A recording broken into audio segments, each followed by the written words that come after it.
Hello, and welcome to another episode of NASA Science Live, an opportunity for you to interact with our NASA experts, ask your questions, and have them answered in real time.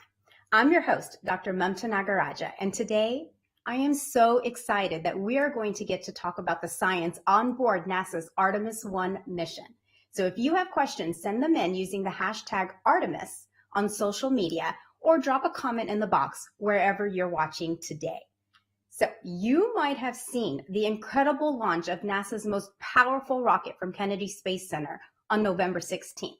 Since then, the spacecraft on board named Orion has completed 2 close flybys of the lunar surface and has flown farther than any other spacecraft built for humans. Yesterday, it finished its return to Earth with a splashdown in the Pacific Ocean.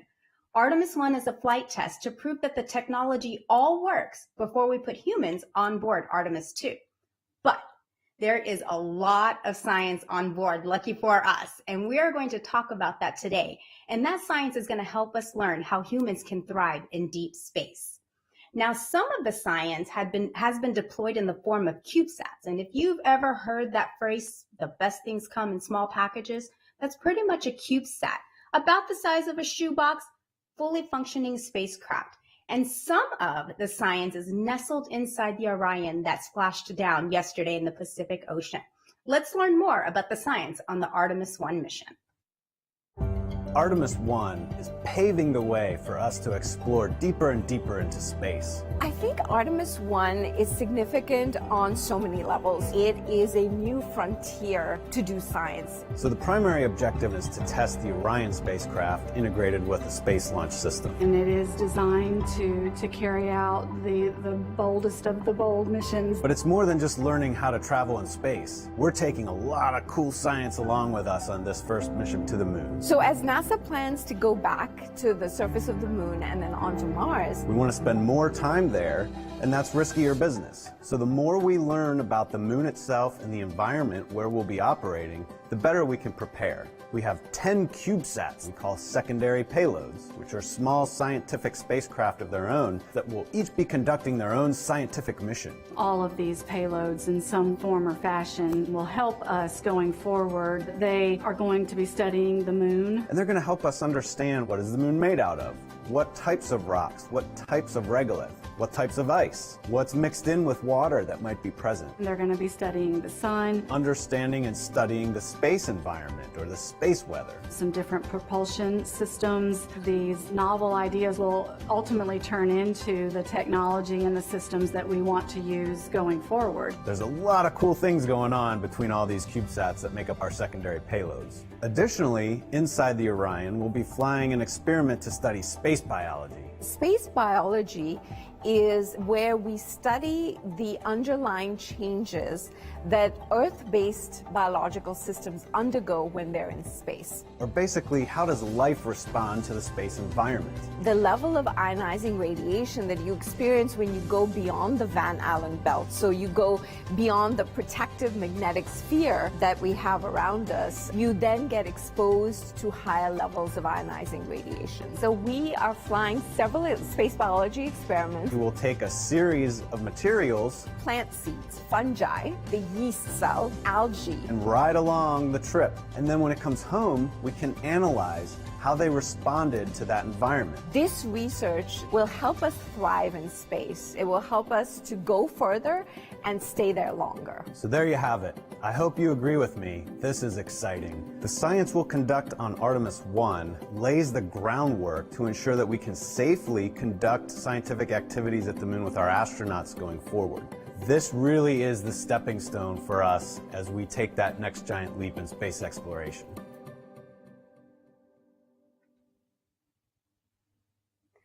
Artemis I is indeed paving the way for us to explore deeper and deeper in space. And with me today to tell you more about that and answer your questions are those two we just saw in the video. I have Dr. Sharmila Bhattacharya, NASA's Senior Program Scientist for Space Biology and also a personal mentor of mine, and Dr. Jacob Bleacher, NASA's Chief Exploration Scientist. Sharmila and Jake, thank you so much for being with us today. Thank you for inviting us, Mamta. It's a real pleasure to be here. Yeah, really exciting times. We have our Orion spacecraft home, but the work's just starting. Really exciting. Definitely. So that leads me perfectly into my first question for each of you. And Sharmila, I'll go to you first. Is there anything of particularly that's you're excited to learn about as we start getting some of the science back? Yeah, absolutely. Mamta, for me, all of it, there are, for example, on the package that came back yesterday on the Orion vehicle, there are four space biology experiments on a diverse set of organisms, fungus, algae, yeast cell, and plant seeds. And we have never exposed these systems to this unique environment in deep space. So I'm just excited to see what we find and what we learn from all of it. Yeah, you and I have this shared love of space biology because I too am a space biologist. And I love that we've never done this before. I mean, this is new and novel. And yeah, we're going to learn so much from it. Jake, is there anything particular that you're excited about? Well, we are now on a path with Artemis, to send our astronauts to the South Pole of the Moon, a place that no one's ever been before. I mean, it doesn't get any better than that, right? So learning what the spacecraft has to tell us about the trip it just took is really exciting to me. But I am a scientist, so I really am interested to know what all the CubeSats are going to tell us. They're out there flying through space right now, talking to us, giving us some data back. Learning about what the environment was like where we expect our astronauts to go when they ride on the Orion out around the moon in Artemis II, and then eventually to land on the moon in Artemis III. It's really hard to pick a winner here. It's all exciting. For sure. But you lead me perfectly, Jake, into my next question. So I'll start with you. With yesterday's splashdown, what science has returned to Earth and what science has stayed in space? Yeah, so first of all, the most important science from my perspective is what our Orion spacecraft has to tell us. So it's splashed down just off the coast of San Diego, and it's carrying with it just a wealth of data about flying in deep space. This spacecraft just took a trip 1.4 million miles long to get back here to the Earth. And it's basically gone on a trip that will be similar to where our astronauts will go. And as Sharmila talked about, it's in places where we haven't really studied what the space environment is like when it interacts with life here from Earth. So we brought back some payloads that came along for the ride with Orion, but we also sent out a series of these secondary CubeSats, we call them. So you mentioned them, the shoebox-sized spacecraft. Each one of those is like its own, science mission out into space. And some of them are looking at the moon. Some of them are learning about the space weather environment, kind of that weather from the sun that we'll have to live in when we go out. Some are traveling out in different trips out into space to study different locations. So we've got a series of those out in space right now. And then we brought back the Orion, and the Orion has some really cool science inside of it as well. Yeah, so Sharmila, can you tell me more about some of those biology experiments? Did any of them come back to Earth? Yes. So this is perfect because Jake set the stage for the fact that some of the science went out as secondary payloads, and then as you mentioned, Mamta, some of them came back. So we actually have biology experiments on both. So for the ones coming back then, as we discussed earlier, there are 4 experiments in what we call a suite. It's an instrument called Bioexperiment 1, which actually consists of 4 different experiments with 4 different living systems, which will help us understand the effects of this environment, of the deep space environment, on a diverse number of biological systems. And then we have the one biology experiment in the CubeSat that went as a free flyer. And what's really cool about that one as well is that one is going towards the sun. So that one is going far, far away from, where we are located and where we've been, in low Earth orbit on the International Space Station. And this payload uses the yeast cell, and it has a really nice way of doing science by looking at the changes on the cell called the yeast cell, the same yeast cell that you use to make bread or beer. And it will experience this environment things like radiation will affect its biology in such a way that we can measure that change by looking at growth. And it'll send all that data back by telemetry from deep space. We never have to get that science back. And so we will get all of the information over the next several months as those cells get activated by putting media into them, feeding them, and then watching them grow. So that's one set. And then the ones that came back to Earth, as you mentioned, Mamta, the ones that splashed down yesterday in that amazing video that we just saw, what we're going to do is all of that science will actually be done in the researchers' lab on Earth. So we could get pretty complex with the kind of science analysis we're going to do, because the researchers, the principal investigators will actually, the teams will get these experiments back in their laboratories, and then they can look at, how did they grow? How did they respond?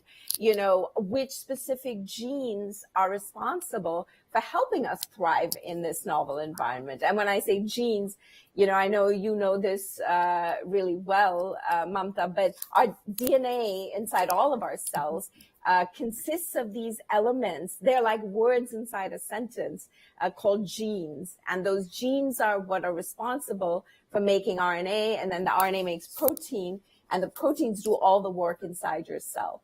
So at the end of this experiment, we'll get lots of valuable information about how these genes function in this unique environment. Sharmila, you led me perfectly into my next thought, and that's what was going to happen to the science once it's come here. So you told us about the biology ones. Jake, you mentioned, one of the things you're interested in is all the science we're going to get from the spacecraft itself. So what are we going to learn from that, and how are we going to learn from all of that different information we get back?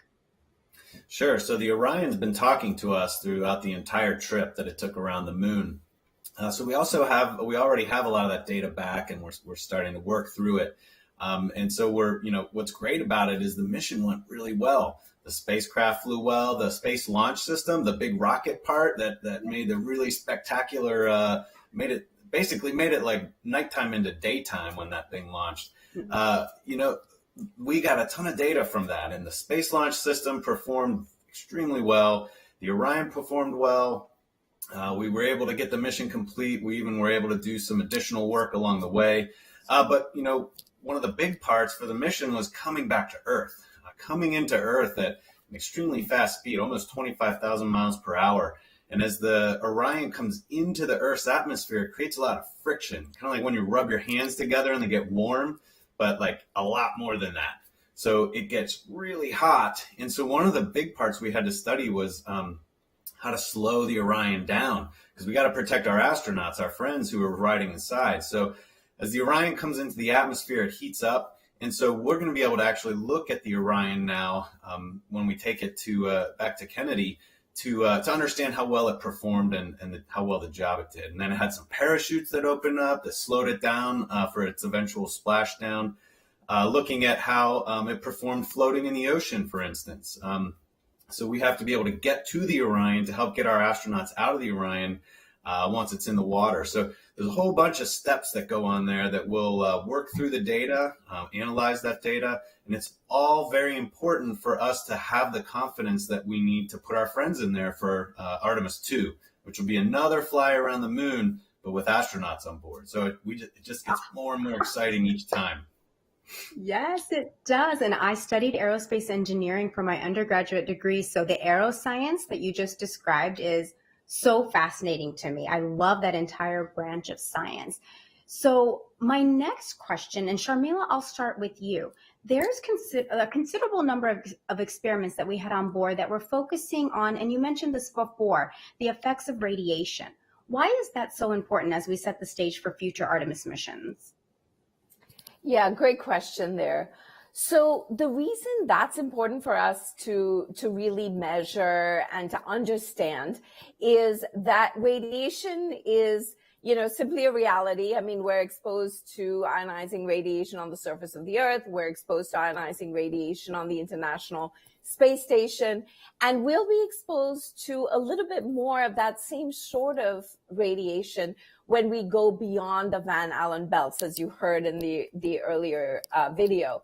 And so it becomes important to really understand what the biological effects, as well as the other effects, actually, you know, the effects on the electronics, et cetera, of this radiation, just so that we are well prepared. You know, we know what to take with us. We know how to counter it. We know what sorts of foods, et cetera, might be able to help protect us, you know, and again, improve us in terms of thriving in this deep space environment. Yeah, that's great. Jake, do you have anything to add on that too? Because I know there's many different perspectives when we're looking at radiation. Yeah, I think Sharmila said it right. It's a reality that that's part of the environment, right? And just like here on Earth, we have different types of weather on different days. And so maybe some days the weather is not as great for what you want to do, and you kind of plan around it. And that's what we're doing now, is we're planning how to do these space missions in the future. And so as we learn about what normal conditions are like, as we learn what maybe non-normal conditions are like, we can understand what the spectrum of that space weather looks like so that we can prepare for it. And, you know, I used to do a lot of field work here on Earth. I used to study volcanoes, and we used to say, you know, it's not that there's bad weather, there's just bad preparation. And so that's what we do now, is we prepare. We learn by flying spacecraft like the Orion, by flying the CubeSats. They're all teaching us about that environment that we have to prepare for, so that when our astronaut friends go to the moon, we know as much as we can about it. But, you know, exploration by definition is kind of going into the unexplored. So we will always learn as we go, and then we adapt to that, and we plan for the next time we get a shot at it. Yeah, totally. So even though there weren't any humans on Artemis I, there were a few special passengers that will help pave the way for future missions. Let's take a look and learn more about these passengers. Inside the Orion spacecraft, as we fly around the moon, we have some cool experiments going on to help us understand what the environment is like. Although there's no humans aboard Artemis I, we do have a few special passengers aboard that will help us pave the way for future Artemis missions. So there's basically 3 occupants riding. You kind of think about it like 3 astronauts. We have a moonican. We will also have 2 torsos that are learning about the moon and learning about the environment for our astronauts before they go. We have a mannequin on Artemis I. We call him our moonican for short. That moonican is called Commander Moonican Campos. The name is actually in homage to Arturo Campos, who was an important person who helped bring the Apollo 13 capsule home. The moonican will sit in the commander's seat, and it will wear a suit just like our astronauts will wear. Moonican Campos is actually weighted to simulate an actual human aboard the Orion spacecraft. So it will help us understand what our astronauts will experience as they go to the moon and home. The Orion Crew Survival System suit and the Orion seat were designed simultaneously to fit together as a seamless package. The actual design of the suit was built into the Orion seat, such that when they're in the suit, in the seat, it is a true cocoon of protection for them. During this test flight, the seat will actually be instrumented with accelerometers. Sensors that tell us how much the chair is shaking during launch and re-entry, and how many G-forces or gravitational forces it experiences. We expect Commander Moonican Campos to have a very exciting ride on his way to orbit. The thrill of launch, the experience of weightlessness, the excitement of landing. What we learn on Artemis I with our mannequins assistants will help us better understand how a human will actually behave in the seat, both for landing and for launch, to allow us to ensure their safety. In addition to the moonican, we'll have 2 seats that have basically what's like a human dummy, an upper torso that are detecting how much radiation they're experiencing. It's called the Matryoshka Astrorad Radiation Experiment, MARE. MARE is an international collaboration with German Aerospace Center, DLR, and with Israel Space Agency. The MARE experiment consists of 2 anthropomorphic phantoms called Helga and Zohar that are simulating a female body in a space radiation environment. One of those will be wearing a safety vest, the Astrorad radiation vest, that we hope will help protect our astronauts from radiation. Each one of the 2 phantoms will be equipped with about 20 battery-operated radiation instruments. So between the two, we'll be able to determine how well we can protect our astronauts from radiation events. Space radiation is a mix of high-energy heavy charge particles that originate from the sun. To put things in perspective, 1 year of Earth exposure to cosmic rays is equivalent with 1 day of space radiation exposure in deep space. The purpose of the MARA experiment is to learn more about the radiation exposure as well as the biological effects of different organs. So basically, it's like we have 3 occupants inside Orion that are learning about the moon and learning about the environment for our astronauts before they go. Going back to the moon with new exploration goals and new technologies will help us gain better understanding of the challenges we encounter with deep space exploration. We will have to develop new technology and solutions to meet really difficult challenges. But that's what NASA does. That's what Artemis is all about.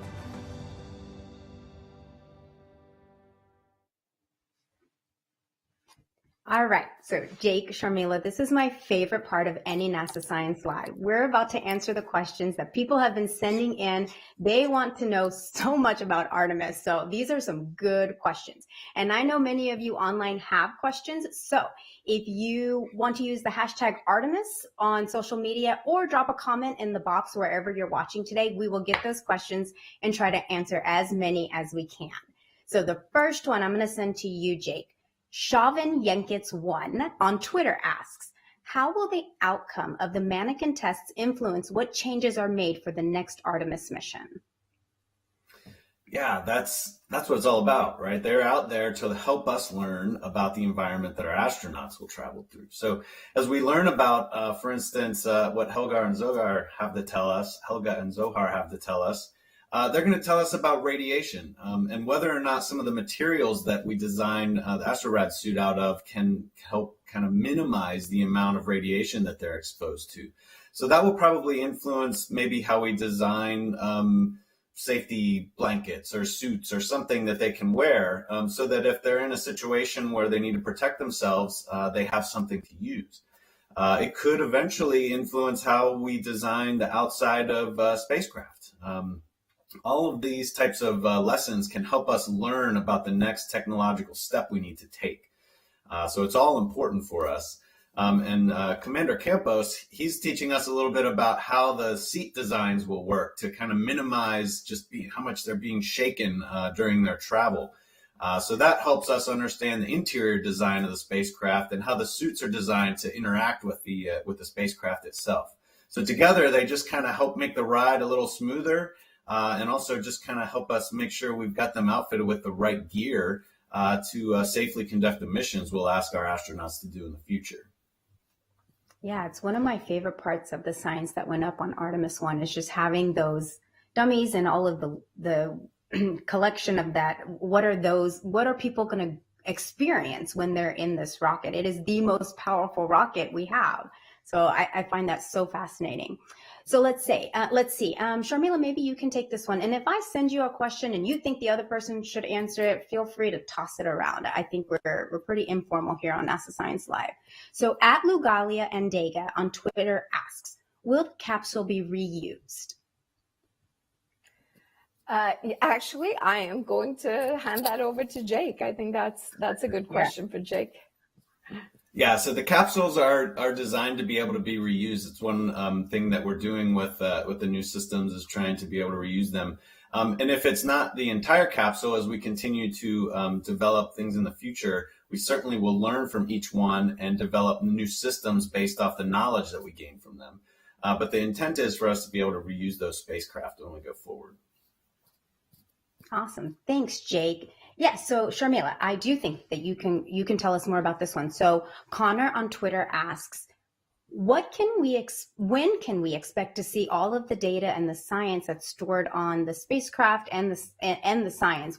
And what kind of data can we expect to see? Yeah, great question, Connor. Thanks for that. So, it'll depend, as I mentioned, for the science that's come back on Orion, there are 4 different experiments.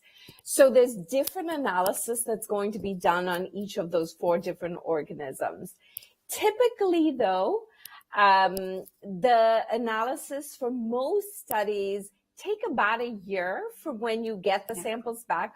Also, don't forget that we have to do a ground control that matches the exact conditions that the spaceflight samples went through. And so usually we do that after return of the flight samples, because we have all kinds of sensors and detectors inside the experiment package, which measures, temperature, humidity, radiation levels. There's other changes that are being measured. And so you want to recreate as best as you can, at least the temperature, humidity, gas composition, these sorts of things. And so those will be recreated in the ground control. And then the ground control and the spaceflight samples will both be analyzed and compared to each other so that we can tell what the changes are. So to give you a brief example, for the seeds, the researchers will look at, the seeds that came back from space and that were exposed to this kind of elevated radiation environment. How well did they germinate? How robustly do they grow? Does the addition of these increased amino acid content, does it help it survive better in space? And then likewise for some of the others, for the yeast cells, we'll be looking at what are some of the genes that helped make those cells more robust in this environment, for example.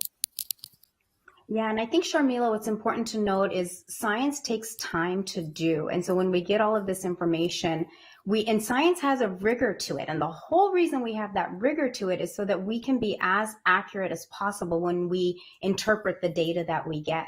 But I think Connor's question also, Jake, can allude to the science and the data, the information, not the science, but the data we're getting from the spacecraft itself. So do you have any insight on when we'll be able to get that information and be able to interpret it and improve the next Artemis missions? Sure. I mean, some of it's already here. We've been talking to the Orion throughout its entire flight. So Orion's been telling us a lot about how it handles in space. It had to make several different engine burns in order to put it in just the right trajectory. So, one of the great things about the math involved in flying in space is you're trying to balance how fast you're going with gravitational pulls from things like the moon. So as you go out around the moon to stay on course that you want to keep, you have to add a little bit of thrust to your vehicle. So fire those engines off.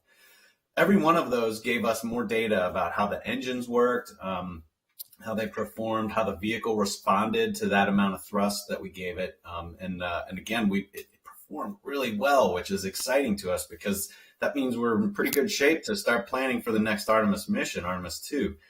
So we're already learning about it. But now with Orion back here on Earth, safe and sound, we can actually go and start to study the Orion itself. So looking at things like how well did the heat shields perform? Was there anything that didn't quite operate the way we thought it did? So those steps, they'll take, weeks, months, even years. I mean, what's great about science is you kind of do the study, right? You do the research, but then it serves as a point of comparison for everything else that you learn.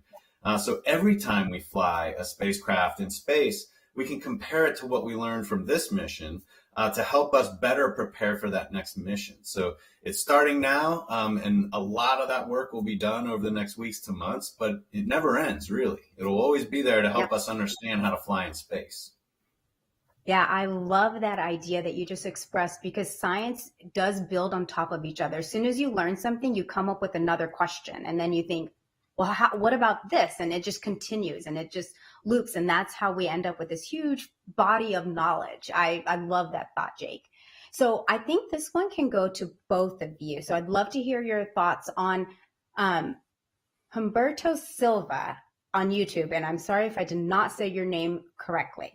Wants to know, what is the principal difference between Apollo and the Artemis missions? Sharmila, let's start with you. Yeah, so one of the things with the Apollo missions is it was still in the early days. That was when we were first, heading back, outside of our own comfort zone, so to speak, and heading towards the moon, and then getting to the surface of the moon. So there was so much unknown that we really had to focus then on, getting there, keeping our astronauts safe, and so on.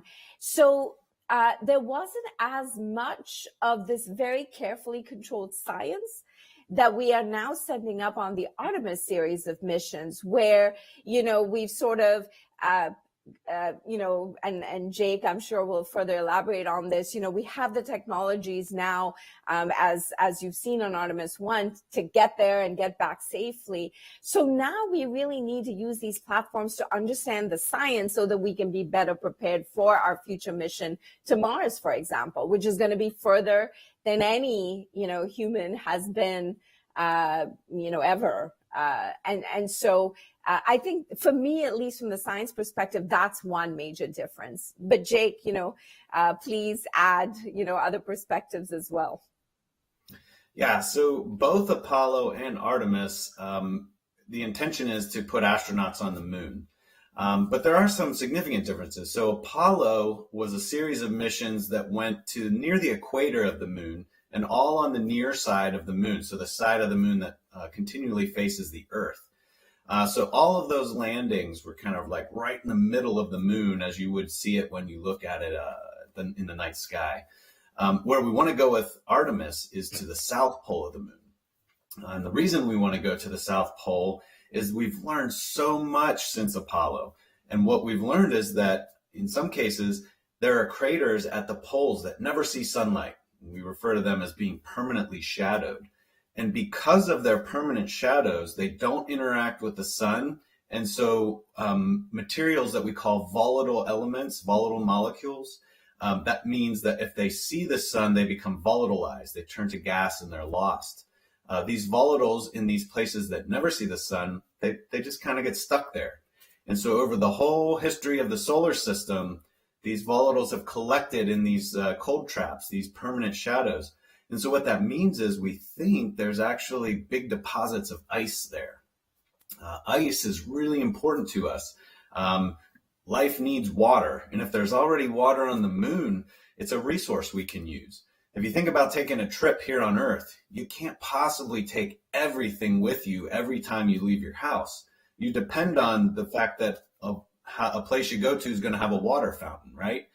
So we are looking for that water fountain on the moon. And we can use that water maybe for ourselves, but we can break it down into hydrogen and oxygen, maybe even make things like fuel or use the oxygen to breathe. So it is really different, but it's all part of an arc or a trajectory of exploration. It's not that Apollo and Artemis are different than each other. It's just a different stage of learning how to explore deep space. So Apollo did those first trips to the moon, and we learned so much from Apollo. Since then, we've been sending orbiters and landers to the moon from various countries around the globe, learning about the moon. And that's how we learned that water is actually there. And so now we're in this position for Artemis, which is just wonderful, where we can go and start to actually spend more time on the surface of the moon and get to the point where we actually have reusable infrastructure. If we can take something along like a small vehicle that we can drive around, the late Apollo missions took one on each lander, but if we can take one and just reuse it, then we don't have to bring one on each time. And that leaves more space for us to bring other things like more science experiments or to take more rocks home or samples from the lunar surface. So, they're different, but they're building on each other. They're learning, Artemis is learning from Apollo, all the other spacecraft that have been there since Apollo to put us in this just great chance to go explore the unknown. And I think you touched on it a little bit, Jake, but also one of the great differences between the two is Artemis is really an international cooperative effort. Also, we have lots of partners around the world who are super excited to help the U.S. explore the moon again. I find that really great, fascinating. Yeah, this is Yes. we talk about this. This is not just a NASA thing, right? This is a collaboration. This is a humankind thing, and we're going together.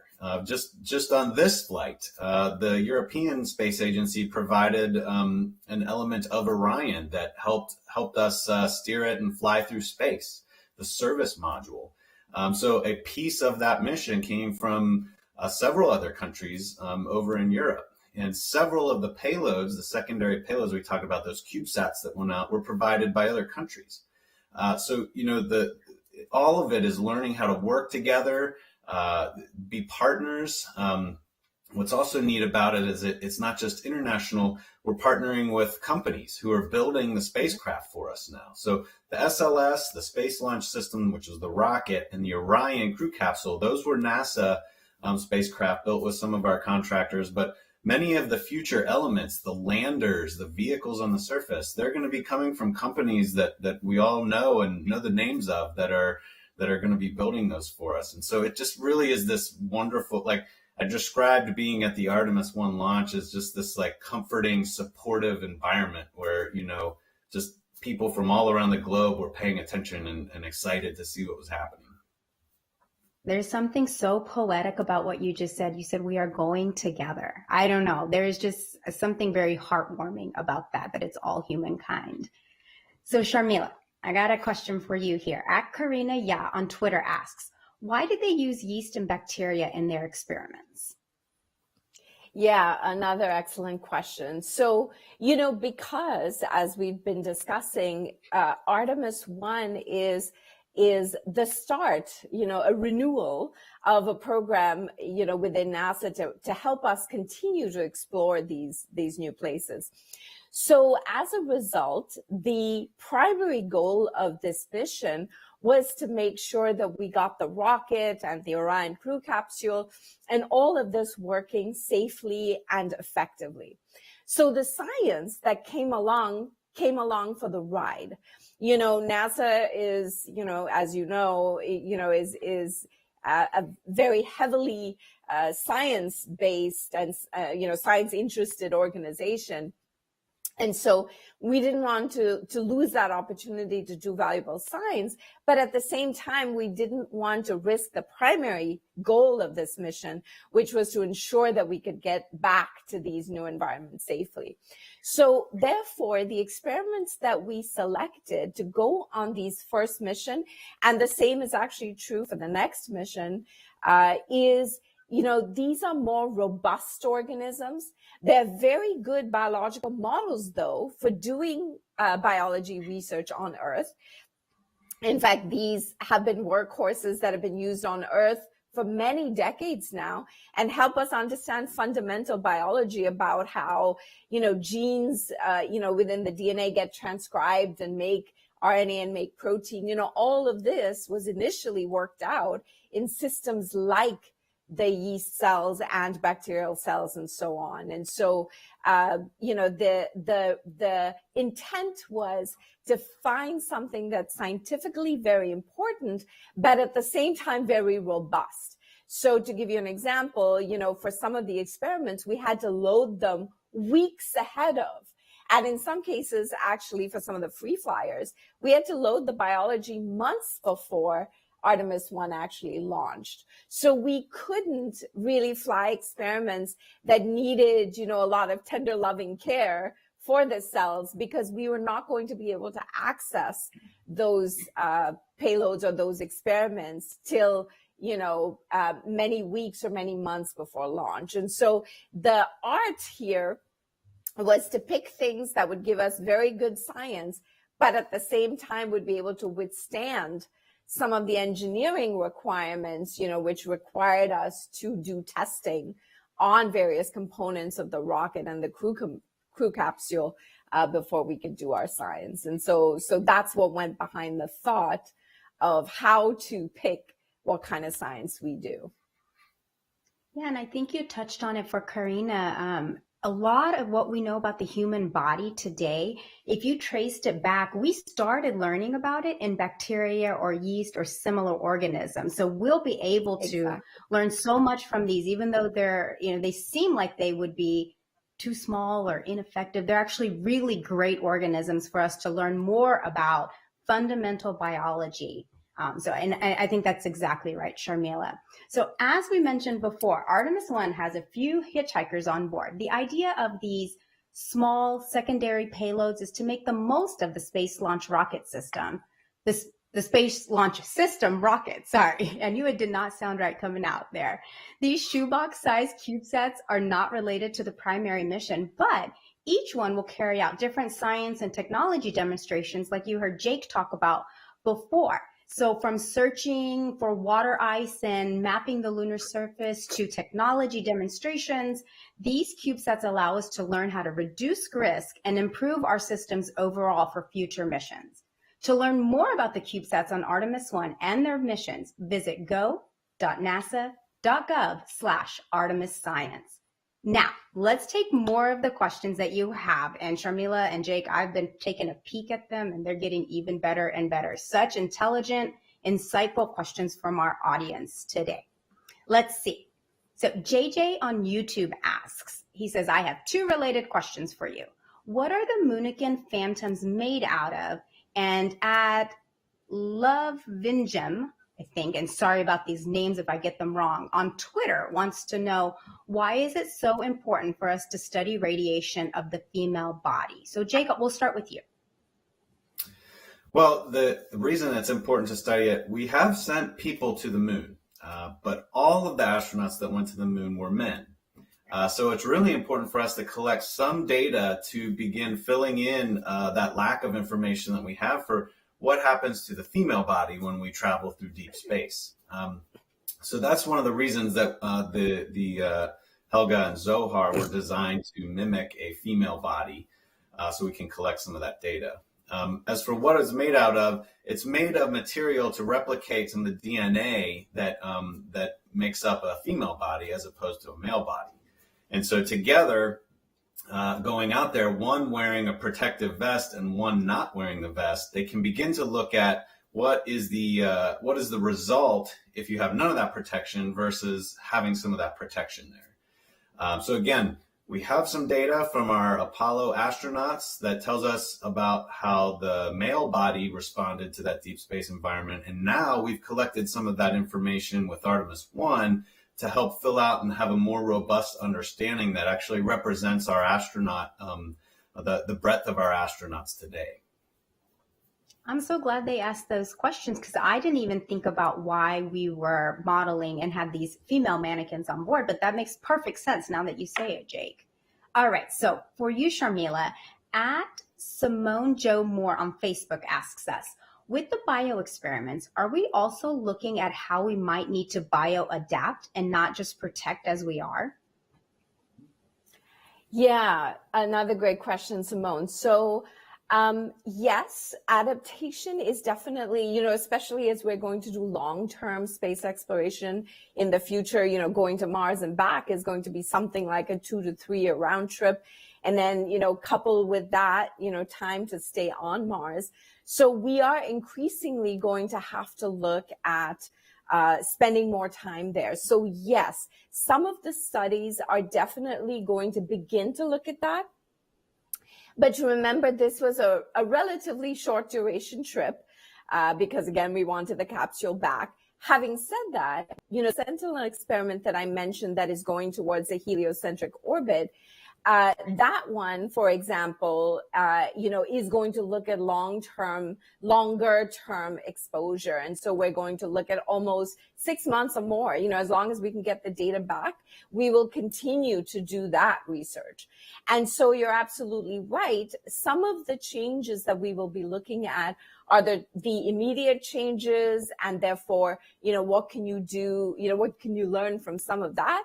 But then some of the data will actually point towards the long-term changes, which will hint more towards, how do you acclimate? And over many generations of cell growth, how do you actually adapt to these environments? So yes, great question. Yes, those are definitely along the lines of what we're interested in for the science.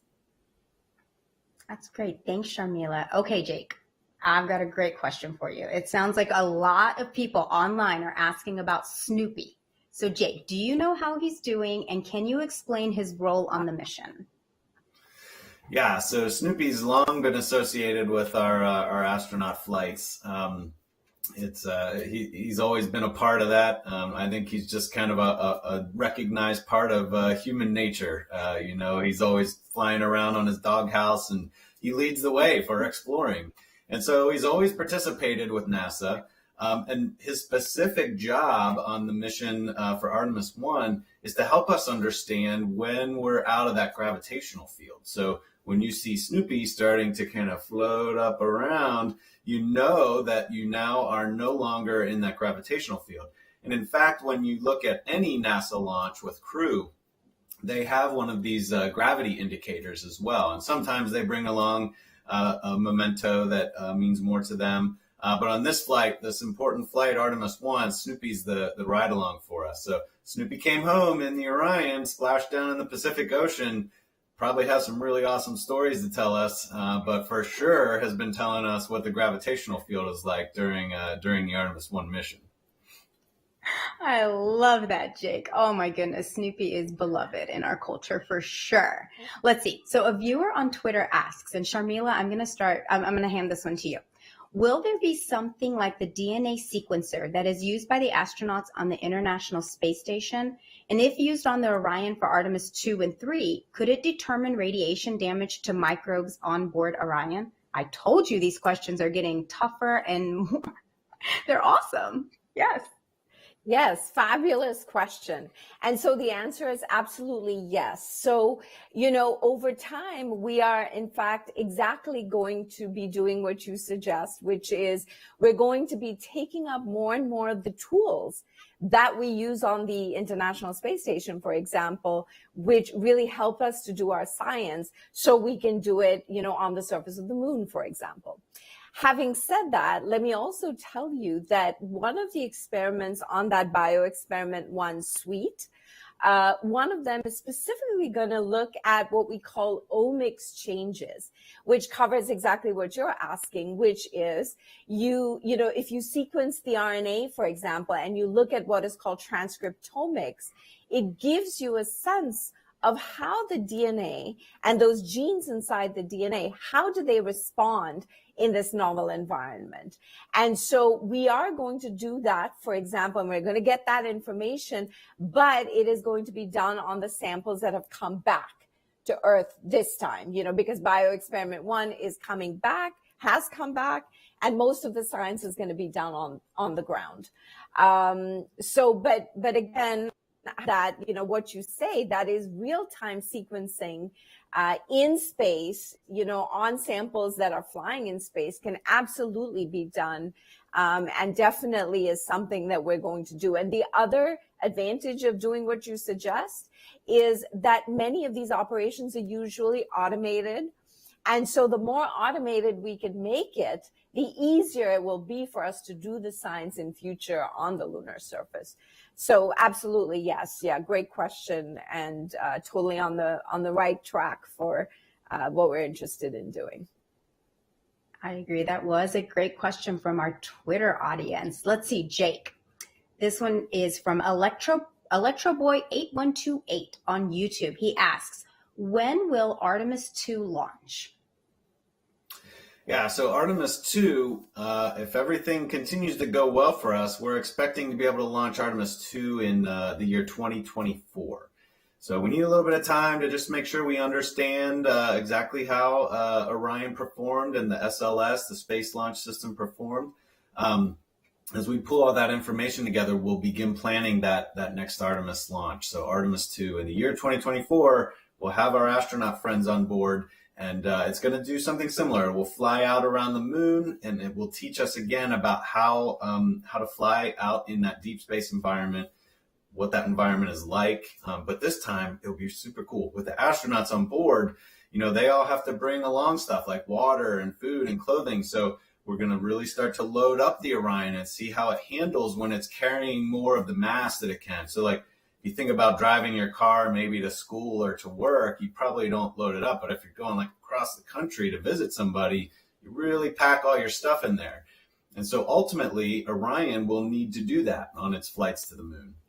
And we have to learn, like the prior question about the types of science we might carry. So we need to learn how much mass we can carry along with us. And as we learn how well the vehicle performs through these test flights, that will teach us how to pack it, how much we can put in there, how much science we can take along. And it's all part of this whole process of learning as we go and learning with each flight and learning from the science that we take along that puts us in a position to do the next flight. So 2024 is our goal for flying that Orion with some astronauts inside. Yeah, and all three of us are parents, and I get a bunch of our audience to it is too.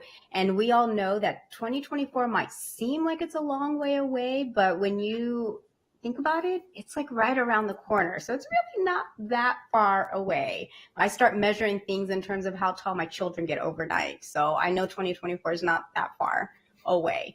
Let's see. Humberto Silva on YouTube asks, and this is for both of you. Jake or Sharmila, we'll start with you. What is the most difficult thing to do on this mission? Ooh, great question. So one of the things that Jake alluded to in the previous question was that this one doesn't have crew on it, right? Because this is the test flight, sort of validate all the systems work and everything is nominal before we put crew in there. So one of the things that this made, made it a bit of a challenge, if you please, for doing science is that, unlike on the International Space Station or in the Space Shuttle in the past, or on the Mir space station, where you always had astronauts or cosmonauts or people there, the crew was helping us do science, right? They were our research assistants and our technicians doing the research that we needed done. This one, though, didn't have that assistance. So we had to figure out ways in which you could either automate the experiments like we did for BioSentinel-1, or where you would do the bulk of the very complicated analysis after you get it back, which is what we're doing for BioExperiment-1. So I would say that would be one of the challenges, again, in a way, I wouldn't even call it a challenge, because the more you're forced to think of innovative ways and different ways to do science, the more you come up with intriguing, novel ways to look at the same thing. So I think, in spite of all of that, we've managed to get quite a nice collection of science experiments on board. But certainly that was something we had to contend with as we were doing our planning. That's great. Jake, what do you think? What is the most difficult thing on this mission? Well, I think the one thing I want to do is give a big, huge shout out to all of our engineering teams that worked on this. I think you can see a launch and you can see a spacecraft splash down in the ocean, and you might think a few people worked on that, right? But the number of people that worked on this, and they're divided up into teams who work on specific steps along the process.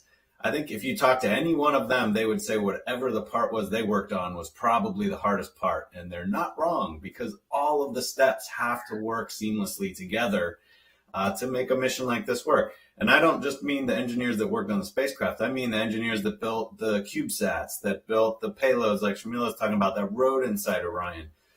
The tremendous amount of work that went into making this mission a success, there's not enough credit to hand out.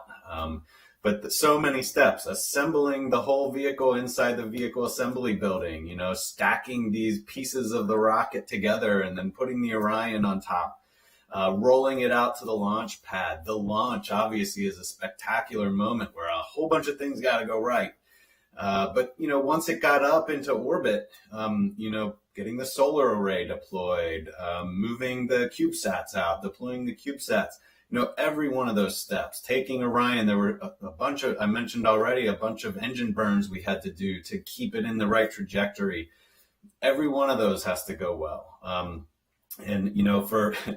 It's when you are watching this and working inside NASA, you see these handoffs, right? It's like we complete a step and now this engineering team's nervous because they got the next thing. And then this engineering team is nervous because they've got the next thing. And every single one of them just nailed it. So, every step is hard. Spaceflight it's a tough business, but we learn, and we've learned from all the predecessors. I like to say, the Isaac Newton phrase, we stand on the shoulder of giants, and it certainly is true here.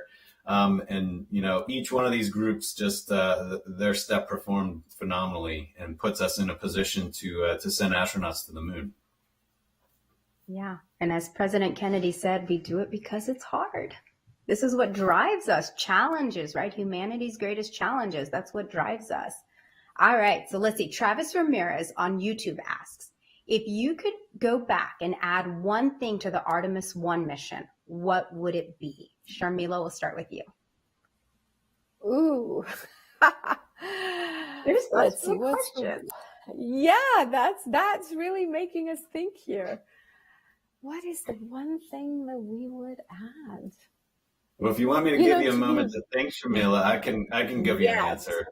Now that I know the mission went so well and everything performed phenomenally, the one thing I'd add would be some astronauts. But we didn't know that when it started. We didn't know that when it started. It was a test, and we had to make sure it all worked well.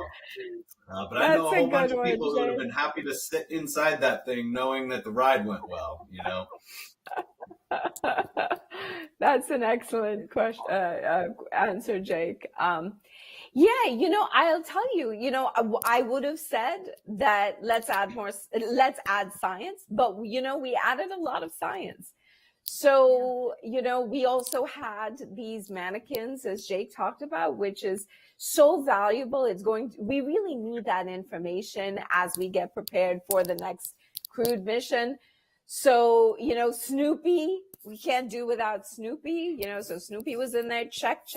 So really, I can't think of anything further that I would have done or something I would have done differently than how this was done. So as Jake said, you know, hats off to the whole team for thinking through this mission so carefully and really being able to check all the boxes at the end of the day. If there's one thing else I could add, you know, I think one thing I would love to have been able to do is just have everybody be able to watch the launch, you know, and so Artemis is going to be a series of launches. And so I hope that everybody out there that, you know, is interested in this stuff gets a chance to see one of these launches, whether it's from far away. I mean, you could see this one from pretty far away. But, you know, it's an amazing event to see something like this, to launch a vehicle. And it will be even more so when we know our friends are going along for the ride. So I hope everybody gets a chance to be involved in Artemis. There will be many opportunities going forward. So that's one thing I would definitely like to see. Well, I think this is the perfect way to wrap up our show. That's all the time we have left today. I completely agree that it was so successful. We had so much science on board. All we were missing were astronauts. That is the perfect way, best lead into Artemis II coming in 2024. So Sharmila, Jake, thank you so much for being with us today, answering all of these questions, the super creative, intelligent, insightful questions that our audience asked today. Yes, thank you all so much for the questions. Thank you for hosting. It was a real pleasure being here today. Thanks. Yeah, and you know, I hope I didn't sound too excited. It's really hard to control right now with so much cool stuff going on. But you know, I just want to say to all especially the younger folks out there, early career engineers, scientists, technologists, and all the kids out there, you know, stay curious, stay excited about this stuff. I mean, we're doing this for you. You're the ones who are going to take this and go explore the stars and the solar system. So we're taking these first baby steps for you. I hope you're coming along after us and really take it out there. Jake, we love your excitement. That is the perfect way to end our show. So if you want to learn more, visit nasa.gov/Artemis1. And to stay updated on the program and Artemis, you can follow at NASA Artemis on Facebook, Twitter, and Instagram. And if today's show piqued your interest and Jake and Sharmila left you wanting to know more, there is a spot for you for science too. You can follow at NASA Space Sci on Twitter for the latest experiments and results. Thank you so much for joining us, asking the best questions, and we'll see you next time.